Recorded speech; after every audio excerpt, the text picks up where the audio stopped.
Teman-teman, sebelum nonton jangan lupa ya, klik like, subscribe, and share.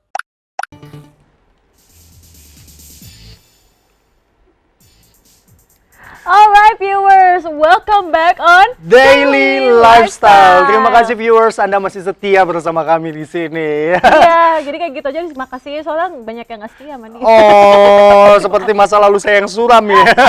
Tapi ngomong-ngomong sesuatu yang suram, sepertinya ini berkaitan sama desain interior di tahun 2020 Alia. Oh iya Karena kan 2020 kan masanya kayak semua tuh pada stres karena pandemi gitu kali ya. Jadi kan awalnya suram. Jadi makanya tahun 2021 harus apa? harus suram.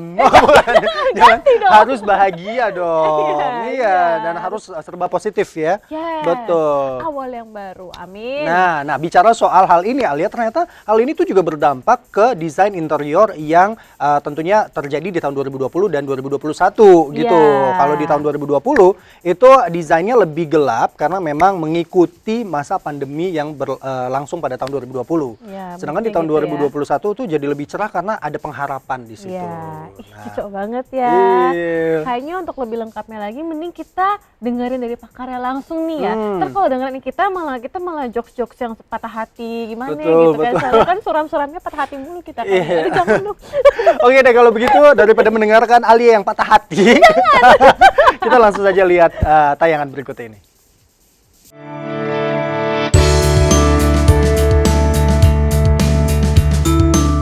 Viewers, seperti dunia fashion pada umumnya, desain interior juga berubah dari tahun ke tahun. Nah, untuk tahun 2021 ini, seperti apa desain interior yang akan tren? Berikut penjelasan Dityo. 2020 itu saya itu lebih condong warna-warna lebih ke masculine color. Kenapa? Tahun 2000 ini kan COVID ya Mas, jadi lebih tone down.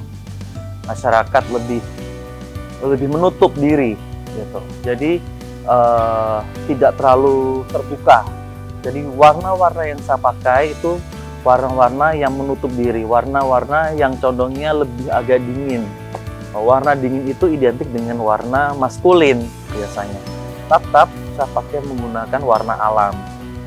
Tapi yang saya pakai misalnya abu, misalnya kayak gini nih Mas. Ini abu, kita bisa di batu. Warna batu, pokoknya warna-warna yang keras. Hitam. Ya kan, ini batu. Bisa juga kayak coklat, tanah, ya. Jadi yang sifat-sifatnya itu lebih manhood, gitu. Saya pakainya untuk 2020. Nah, untuk 2021 sebenarnya ini mood board yang saya bikin. Mood board ini biasanya untuk klien. Saya menggunakan color-color yang seperti ini. Color-colornya yang soft, air, biru, turquoise. Warna-warnanya dari yang 2020-nya itu yang menutup diri, ini sudah mulai membuka, vaksin sudah ada, saya pikir begitu. Jadi sudah mulai welcoming, jadi mulai open. Viewers, dari penjelasan Dityo tadi, sepertinya profesi sebagai desain interior sangat menarik juga menjanjikan sebagai pilihan karir. Benarkah demikian? Awal-awal saya sebagai interior designer sama arsitek, iya itu ada. Tapi setelah kesini-sini,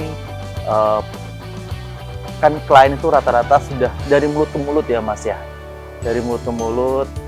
Jadi mereka tahu gaya saya, karena setiap interior designer itu pasti ada ciri khas. Nah, klien itu biasanya tahu, oh aku suka ciri khas gayanya siapa, gitu. Ya, karena setiap interior design itu pasti beda, pasti ada coretannya, karakternya ada di setiap hasil yang mereka ciptakan.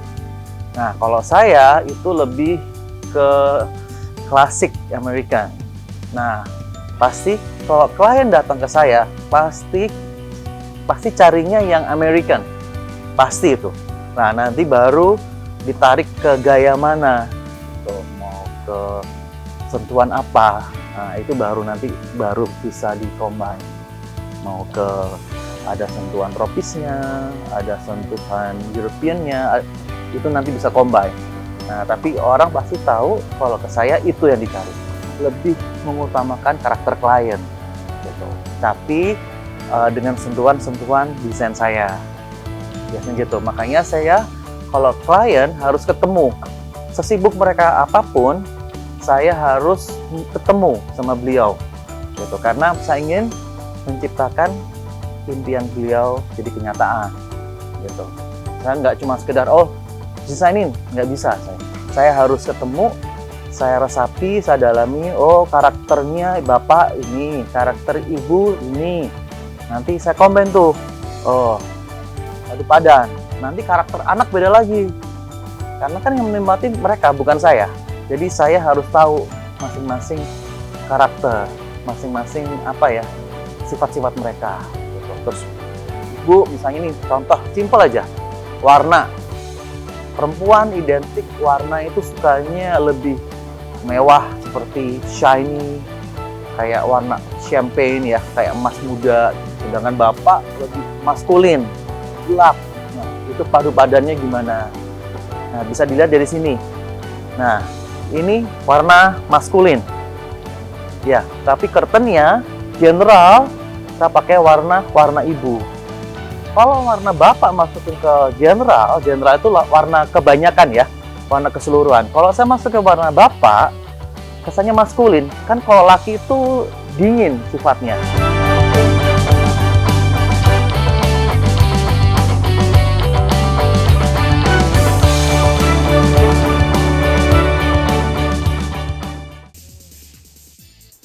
Oh gitu ya. Jadi memang benar apa yang sedang terjadi di khayalak ramai gitu kan di masyarakat tuh gimana perasaannya rupanya berpengaruh. Betul atas banget. tren desain interior juga. Nggak cuma desain baju, desain Betul. interior juga.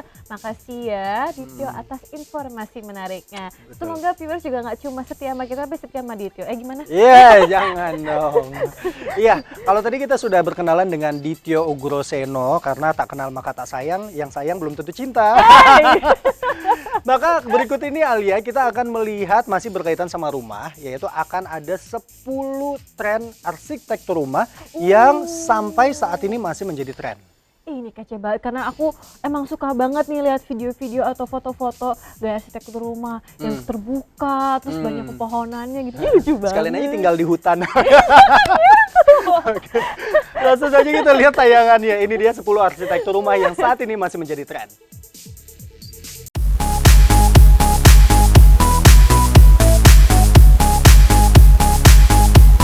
Viewers, gaya arsitektur rumah telah berkembang dari masa ke masa. Dan bicara arsitek rumah, kini arsitektur rumah tidak hanya mengenai bangunan untuk melindungi penghuninya, tapi juga meliputi visual dan keindahan fasad rumah itu sendiri. Tentunya, desain arsitektur rumah berbeda dari masa ke masa. Viewers, berikut ini 10 gaya arsitektur rumah tetap populer hingga saat ini. Apa saja? Yuk kita lihat sama-sama.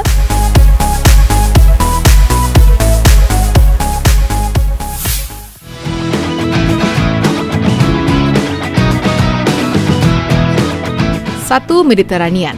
Gaya arsitektur ini cenderung diaplikasikan pada wilayah tropis dengan paparan sinar matahari sepanjang tahun.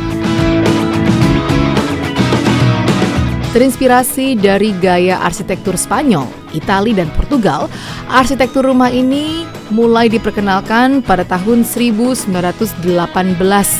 Elemen utama dari rumah ini atap keramik berwarna merah. Atapnya terbuat dari tanah liat dan batu bata berbentuk setengah tabung.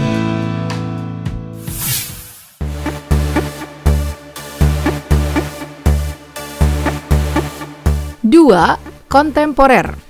Gaya arsitektur rumah yang satu ini berkembang pada abad ke-21. Kontemporer memiliki berbagai variasi gaya sesuai dengan keinginan dan kreativitas sang arsitek. Elemen utama dari arsitektur rumah ini memanfaatkan material didaur ulang, contohnya bambu dan granit sebagai bahan utama interior. Karakteristik khasnya, jendela kaca agar sinar matahari dapat masuk ke dalam rumah.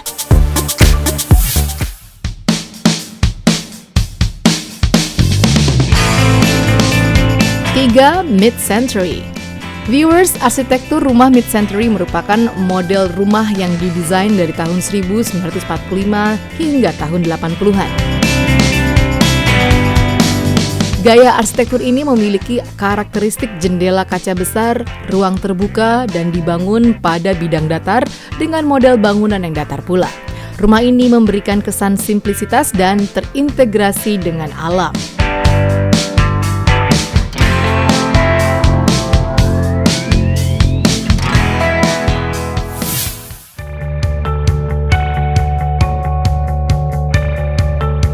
Empat, American Craftsman. Gaya arsitektur rumah Craftsman memiliki keunikannya sendiri, yaitu nilai estetika yang diiringi dengan fungsi, penggunaan bahan baku alami, dan detail bangunan yang sangat rinci. Karakteristik arsitektur rumah ini antara lain lantai dengan ruang terbuka, beranda besar yang terbuat dari kayu, atap dengan model gable, warna eksterior dan interior yang natural.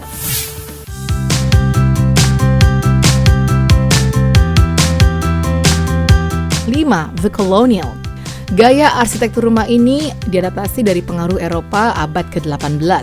Ciri-cirinya berbentuk simetris dengan karakteristik pintu masuk berada di tengah bagian depan rumah. Memiliki 2 jendela pada sisi kiri dan kanan dari pintu masuk dengan beberapa jendela pada lantai 2 dan 1 jendela besar tepat di atas pintu masuk. Karakteristik lainnya memiliki atap dengan kemiringan sedang dan sebuah tangga setelah pintu masuk yang mengarahkan pada bagian tengah dari lantai 2.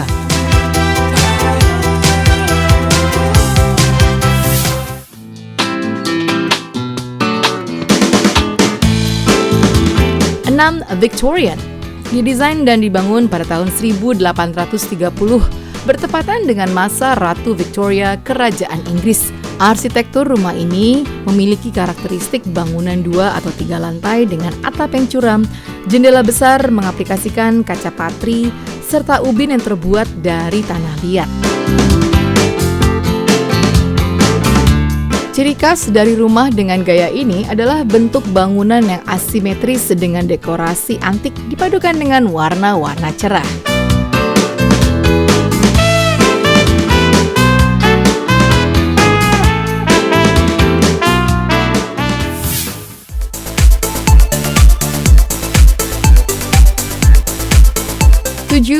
The Federal.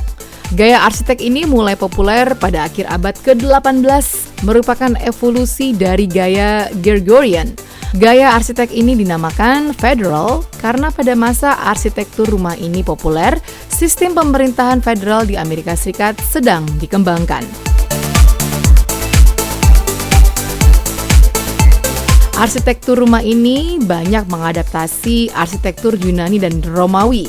Karakteristik arsitektur rumah The Federal, bentuk bangunan persegi panjang dengan 2 atau 3 lantai, di mana masing-masing lantai memiliki 2 kamar.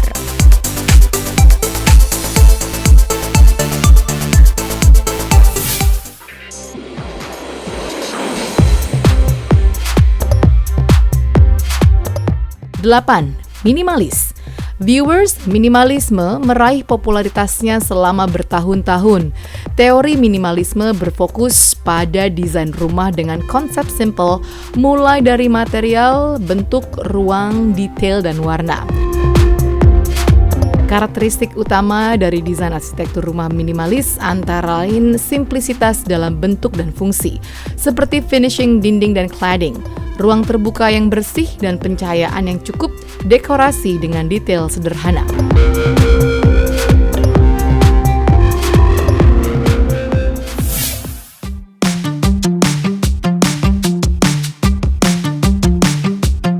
Sembilan, modern. Karakteristik desain arsitektur ini menggunakan atap datar dan rendah dan jendela besar horizontal.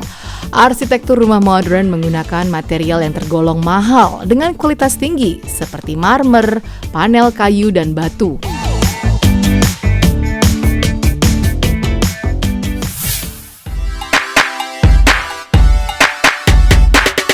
10. Modern Glass House.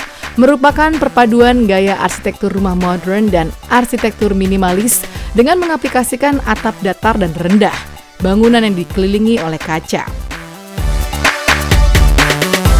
Material kaca menonjolkan kesan mewah dan elegan pada rumah. Desain arsitektur rumah modern glass house juga mengadaptasi konsep bangunan kontemporer.